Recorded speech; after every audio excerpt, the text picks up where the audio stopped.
नमस्कार और स्वागत है आप सभी का एक बार फिर से हमारे चैनल पे। मेरा नाम है दीपक मौर्य और आज की इस वीडियो में हम पॉलिटी का एक बहुत ही ज़्यादा इम्पोर्टेंट टॉपिक और बहुत ही ज़्यादा या कहूँ लोकप्रिय टॉपिक पढ़ने जा रहे हैं, जिसे हम कहते हैं इंडियन कॉन्स्टिट्यूशन। तो आज की इस वीडियो से हम इंडियन कॉन्स्टिट्यूशन स्टार्ट करने जा रहे हैं और आज की इस वीडियो में हम देखेंगे मेकिंग ऑफ द कॉन्स्टिट्यूशन, यानी कॉन्स्टिट्यूशन संविधान हमारा कैसे बना, क्या क्या उसकी प्रोसीडिंग रही, क्या उसमें दिक्कतें आई, कितना समय लगा, कैसे बना, ये सारी चीज़ें हम आज की इस वीडियो में देखेंगे।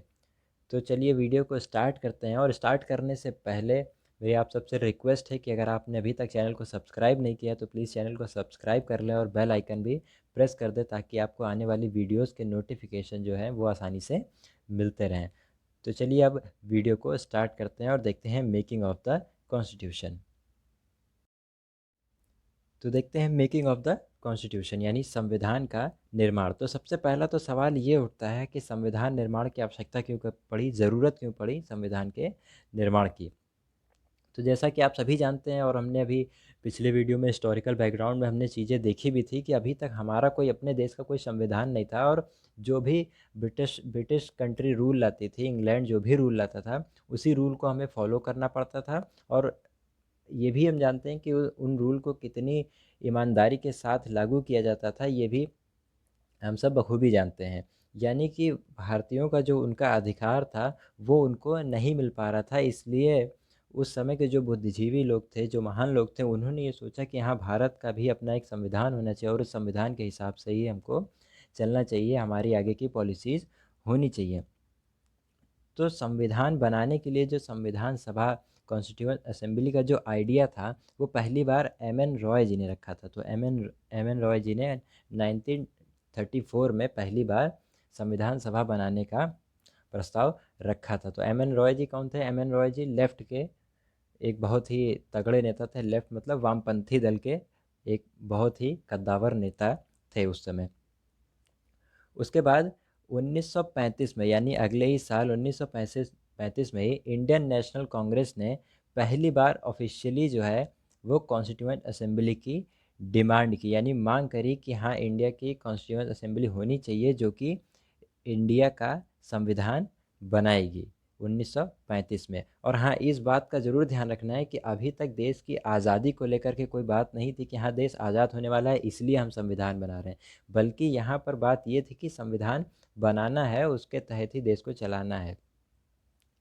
उसके बाद देखते हैं demand word accepted in principle by British government, यानी कि ब्रिटिश गवर्नमेंट ने इस डिमांड को एक्सेप्ट किया 1940 में, 1940 में इसको एक्सेप्ट किया, जिसको हम अगस्त ऑफर या अगस्त प्रस्ताव के नाम से जानते हैं। फिर 1942 में सर स्टैफर्ड क्रिप्स, जो कि एक ब्रिटिश कैबिनेट के मेंबर थे, वो इंडिया में आते हैं विथ ड्राफ्ट प्रपोजल। एक प्रपोजल लेकर के आते हैं, मतलब एक ड्राफ्ट लेकर के आते हैं ब्रिटिश गवर्नमेंट का, on framing of an independent constitution to be adopted after world war two. यानी कि यहाँ पर ये कहा गया था कि वर्ल्ड वॉर टू के बाद एक वो एक कॉन्स्टिट्यूशन का ड्राफ्ट लेकर के आते हैं। ड्राफ्ट का मतलब क्या होता है कि एक एक एक कच्चा संविधान, जिसको हम कह सकते हैं कि एक संविधान लेकर के आए थे जिसमें कई सारे रूल वगैरह ये सब लिखे हुए थे। वो रूल लेकर के आए थे, रूल बुक कह सकते हैं कि वो लेकर के आए थे, जिसको कि इंडिया के द्वारा अडॉप्ट किया जाना था वर्ल्ड वॉर टू के बाद। कौन लेकर के आए थे? सर स्टैफर्ड क्रिप्स, इसका नाम हमें याद रखना है। लेकिन क्या हुआ यहाँ पर, क्या हुआ कि Muslim League rejected the Cripps offer. इसको हम क्रिप्स ऑफर कहते हैं और इसको मुस्लिम लीग ने रिजेक्ट कर दिया था। आप देखिए, मुस्लिम लीग के बारे में जानना जरूरी है कि मुस्लिम लीग क्या है। तो मुस्लिम लीग के बारे में आप सभी ने हिस्ट्री में पढ़ रखा होगा, ये थोड़ा हिस्ट्री का पार्ट हो जाएगा। तो यहाँ पर मैं सीधा ये बताऊँगा कि हाँ, मुस्लिम लीग ने इसको रिजेक्ट किया। मुस्लिम लीग उस समय एक बड़ी पॉलिटिकल पार्टी थी, दो पार्टियां थी उस समय बड़ी, अगर कहा जाए तो इंडियन नेशनल नेशनल कांग्रेस और मुस्लिम लीग। तो जो मुस्लिम लीग थी उसने इस क्रिप्स ऑफर को पूरी तरह से रिजेक्ट कर दिया, और जो डिमांड किया एक सेपरेट नेशन का, जो टू नेशन थ्योरी जिसको हम कहते हैं, वो मुस्लिम लीग ने ही रखी थी, क्योंकि वो चाहते थे कि एक इस देश का बंटवारा हो और दो देश बने, और एक देश जो है वो मुस्लिमों के हितों का संरक्षक माना जाएगा। ऐसा मुस्लिम लीग ने ऑफ़र रखा, इसलिए उन्होंने क्रिप्स ऑफ़र को रिजेक्ट किया।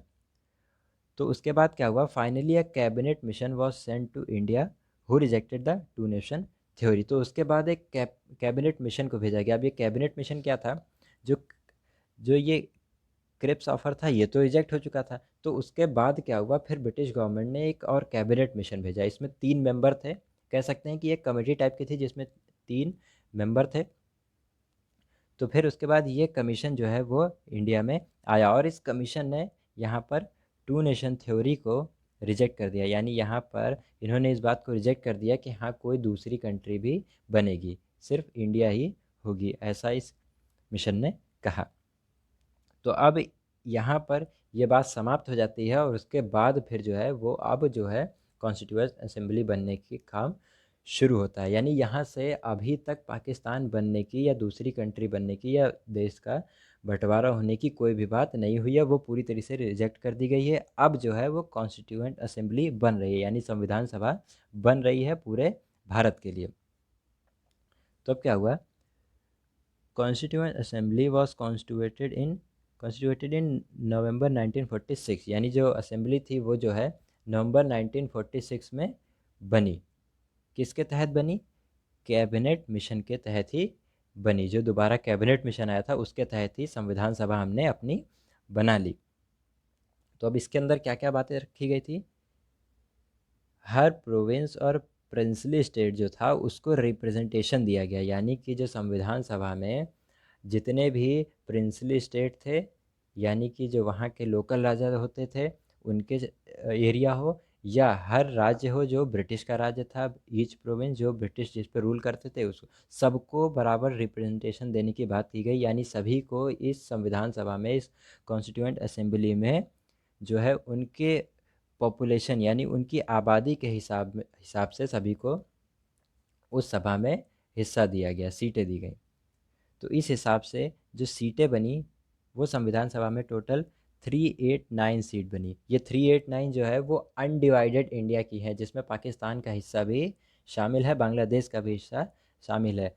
तो इसमें 389 कुल सीट बनती हैं, जिसमें से ब्रिटिश इंडिया का जो एरिया था उसमें से 296 सीटें थीं, और प्रिंसली स्टेट से 93 सीटें थी।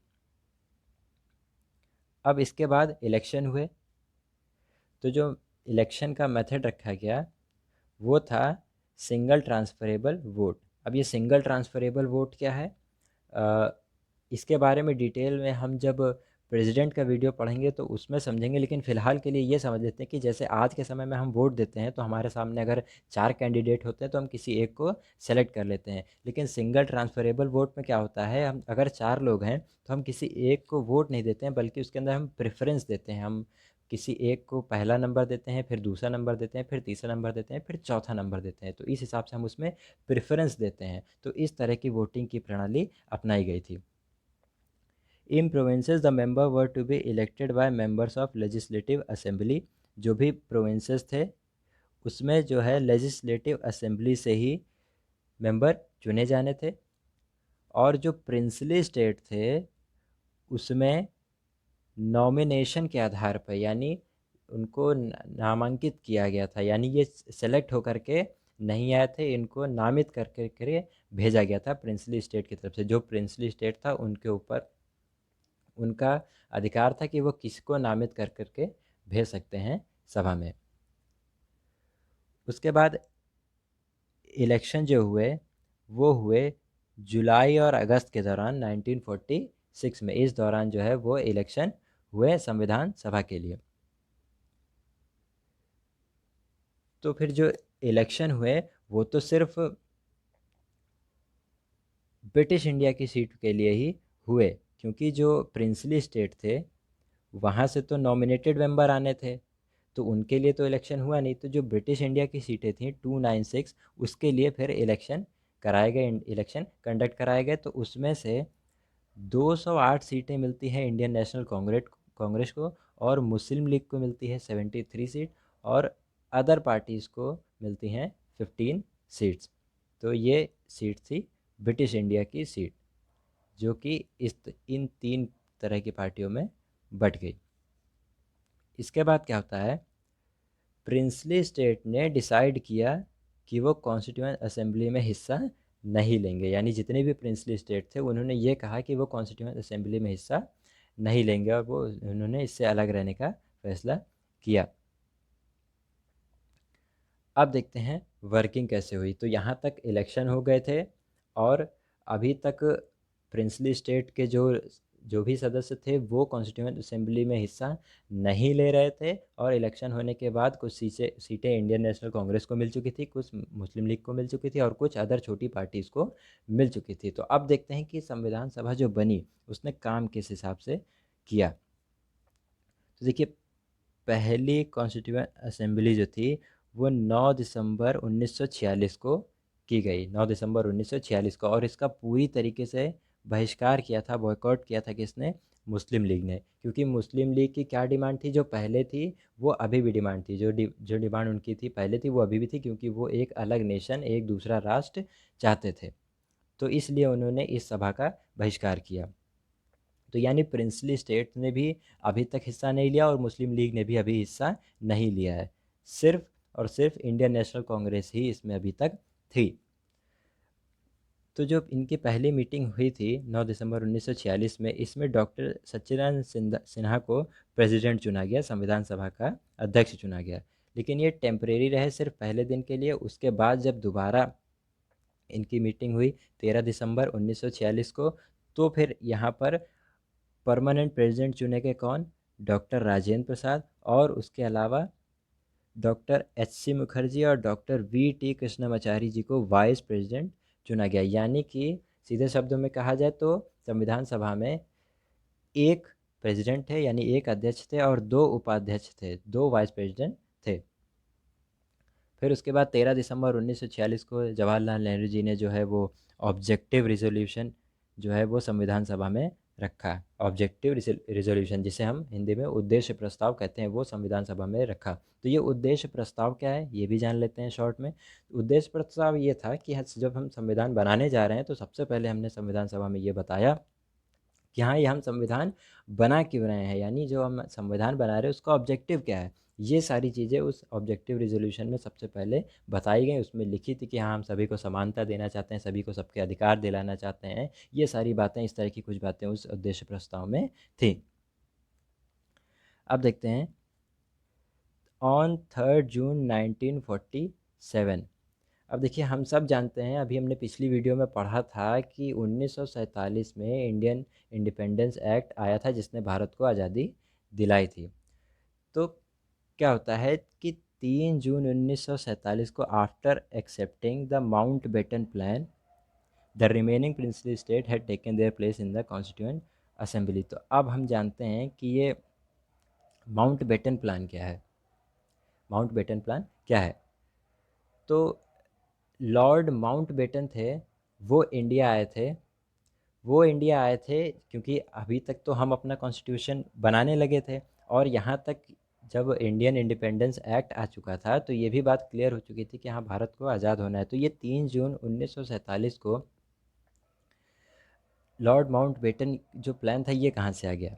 तो हुआ क्या था, जब इंडियन इंडिपेंडेंस एक्ट आया था तो लॉर्ड माउंटबेटन तो सिर्फ इंडिया के लोगों को, जो उत्तरदायी लोग थे उनको जो भी अथॉरिटी थी वो हैंड ओवर करने आए थे, यानी भारत के लोगों को सत्ता सौंपने आए थे। लेकिन बात ये थी कि किसी भी तरह की सहमति, आपसी सहमति नहीं बन पा रही थी, क्योंकि मुस्लिम लीग लगातार पाकिस्तान यानी कि एक दूसरे नेशन की मांग पे अड़ी हुई थी। तो फिर अंततः थक हार करके इंडियन नेशनल कांग्रेस को 3 जून 1947 को इस बात को मानना ही पड़ा कि हाँ, दूसरा नेशन बनना चाहिए, और यहाँ से कांग्रेस ने इस बात को एक्सेप्ट कर लिया कि हाँ, दूसरा देश बनेगा। तो जब ये बात तय हो गई कि हाँ, जब दूसरा देश बनेगा ही बनेगा, तो फिर प्रिंसली स्टेट ने, जो भी बचे हुए प्रिंसली स्टेट थे जो अभी तक कॉन्स्टिट्यूएंट असेंबली में नहीं आ रहे थे, उन्होंने अब जो है अपनी संविधान सभा में अपनी जो भी जगह थी उनको लेना शुरू कर दिया। तो अब क्या हुआ, अब क्योंकि जितने भी सदस्य अभी तक तो पूरे होल इंडिया यानी अनडिवाइडेड इंडिया के सदस्य उस संविधान सभा में थे, लेकिन अब क्या हुआ, अब तो जब ये बात हो गई कि अब पाकिस्तान अलग देश बनेगा, तो यानी पाकिस्तान देश कर के जो सदस्य थे संविधान सभा में, वो सदस्य अब चले गए पाकिस्तान की संविधान सभा में, यानी कि यहाँ की जो सीटें थी वो अब कम हो गई। तो जो सीटें 389 थी वो अब घट करके कितनी हो गई, 299।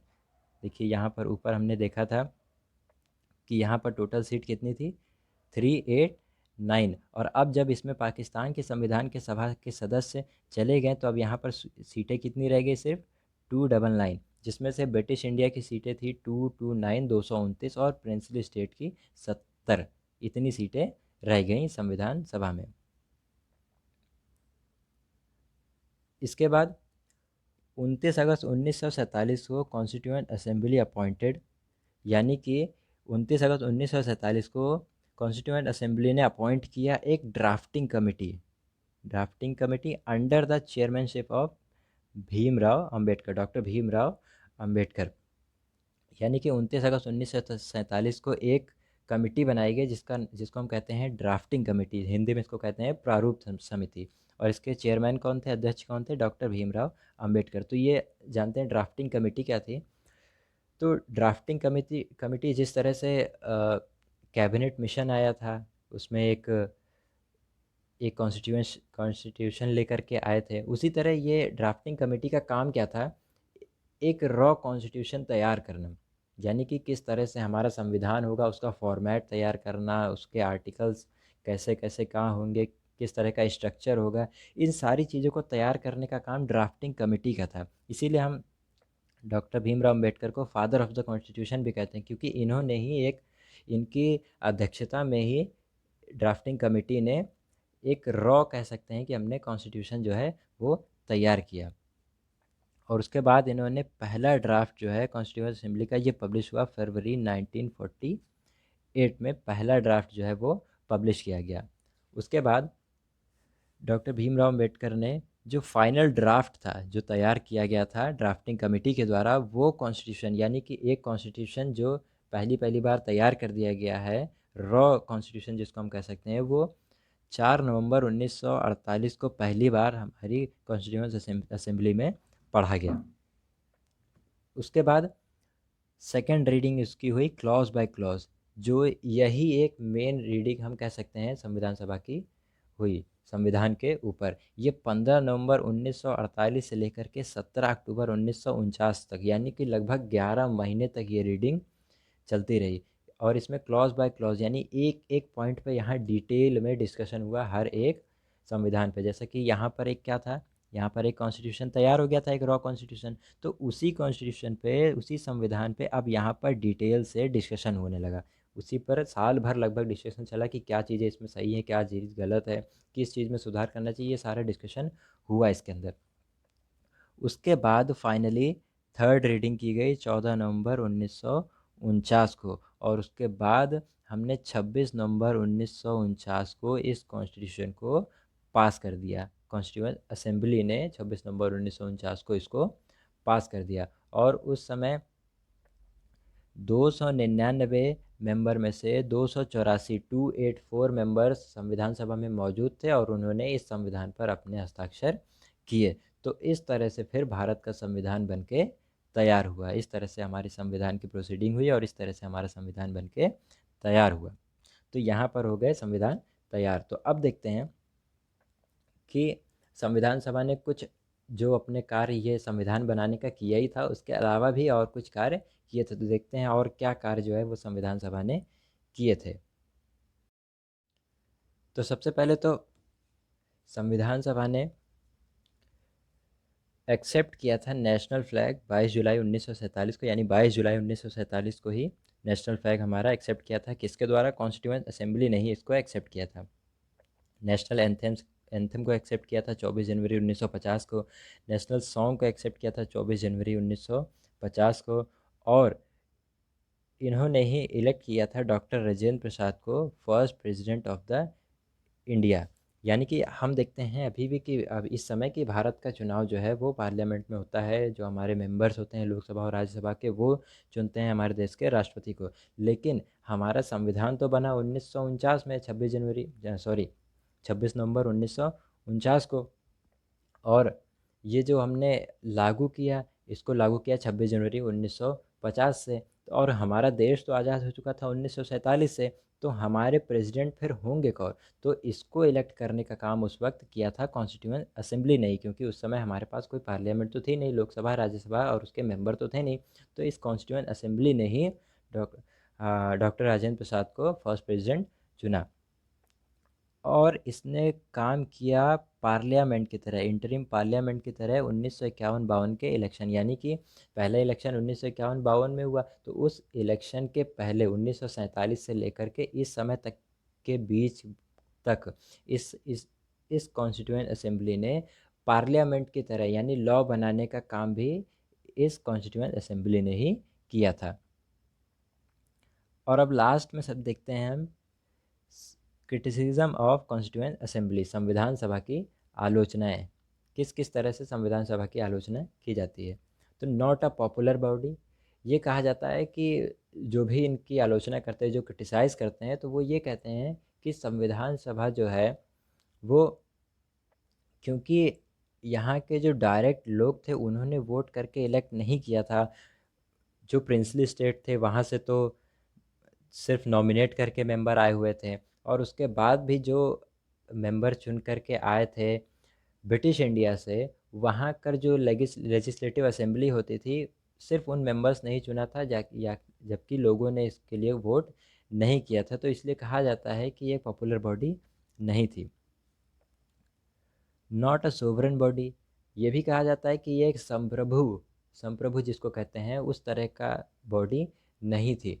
क्यों नहीं थी? क्योंकि ये कहा जाता है कि इसका निर्माण जो किया गया था वो ब्रिटिश जो सरकार थी उनके ही प्रपोजल्स के आधार पर किया गया था, क्योंकि वही कैबिनेट मिशन आ रहा है, कभी माउंटबेटन प्लान आ रहा है, तो ये जो ब्रिटिश थे उनके ही द्वारा कहा गया था। तो ये ऐसा कहा जाता है कि ये सोवर नहीं थी, बल्कि हम लोगों ने ब्रिटिश के ही लॉ के अकॉर्डिंग हमने इन सबको बनाया, इसलिए ऐसा कहा जाता है कि ये सोवरेन बॉडी नहीं थी। उसके बाद टाइम कंज्यूमिंग, ऐसा कहा जाता है, आलोचक कहते हैं, जो भी क्रिटिसाइज़ करते हैं वो ये कहते हैं कि संविधान सभा ने, जो कॉन्स्टिट्यूएंट असेंबली थी, इसने संविधान को बनाने में बहुत ज़्यादा समय ले लिया, ज़रूरत से ज़्यादा समय इसको बनाने में ले लिया है।